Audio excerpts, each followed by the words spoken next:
নমস্কার বন্ধুরা, আমি অরিন্দম চলে আসলাম আজকে এই মুহূর্তে বিরাট একটা ডিএ আপডেট নিয়ে। কেন্দ্রীয় সরকারি কর্মচারীদের জন্য বিরাট গুরুত্বপূর্ণ একটা আপডেট।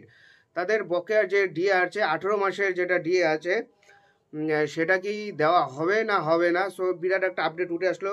স্বাভাবিকভাবে আপনাদের একটু স্বস্তি মিলতে পারে। সো ভিডিওটা কন্টিনিউ করুন। অতিমারির সময় যে ডিএ বৃদ্ধি বন্ধ ছিল সেই টাকা আদৌ পাবেন তো, আর পেলেও কবে পাবেন, এই নিয়ে বছরের পর বছর ধরে সরকারি কর্মচারী ও সরকার পক্ষের মধ্যে কার্যত এক প্রকার স্নায়ুর যুদ্ধ লেগেই আছে।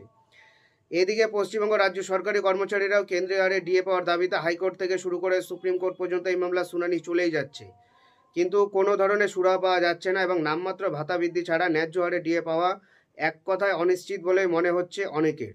তবে এবার কেন্দ্রীয় সরকারি কর্মচারীরা 18 মাসের কর্মীদের বকেয়া ডিএ নিয়ে আশানুরূপ তথ্য সামনে আসলো।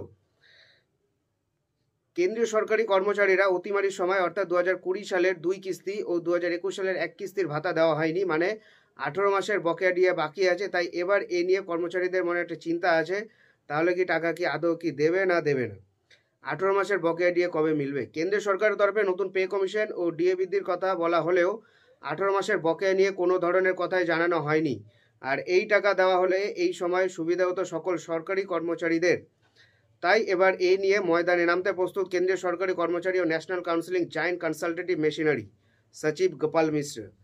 সরকারি কর্মচারীরা কি পদক্ষেপ গ্রহণ করছে। একাধিক কর্মচারী সংগঠনের পক্ষ থেকে অনেকদিন আগেই থেকে কেন্দ্রীয় সরকারের অর্থমন্ত্রকে 18 মাসের বকেয়া ডিএ পাওয়া নিয়ে ডেপুটেশন দেওয়া হয়েছে, কিন্তু কোন আশানুরূপ উত্তর মেলেনি। তাই এরপর আন্দোলনের পথে হাঁটার চিন্তা ভাবনা করছে কর্মচারীদের একাংশ। যদিও অনেকে মনে করছেন যে 1 ফেব্রুয়ারি কেন্দ্র বাজেটে এই নিয়ে কোনো না কোনো ঘোষণা করা হতে পারে, কিন্তু সেই নিয়েও কিন্তু জানানো হয়নি। তাই এবারে এই বকেয়া টাকা পাওয়া যাবে কিনা সেটা নিয়ে কিন্তু চিন্তা একটা রয়েছে।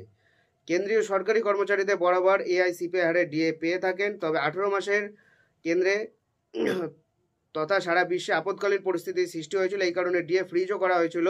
তবে নতুন পে কমিশনের আগে সমস্ত বকেয়া মিটিয়ে দেওয়ার আশায় রয়েছেন কর্মচারীদের একাংশ। এই বিষয়ে পরবর্তী আপডেট পাওয়ার জন্য চ্যানেলটা কিন্তু অবশ্যই সাবস্ক্রাইব করতে হবে। এক্স্যাক্টলি কবে পেতে পারে, যতদূর আপডেট আছে এই বছরের লাস্টে কিন্তু হতে পারে। হ্যাঁ, যদি অষ্টম বেতন কমিশন জুলাই মাসের মধ্যে কিন্তু ঘোষণা করে, মানে ঘোষণা হয়ে গেছে, লাগু করবে, বাট চালু করে দেবে 1 জানুয়ারি 2026 থেকে। তো লাস্ট মাসে মানে লাস্ট উইক এই ইয়ারের দিলেও দিতে পারে।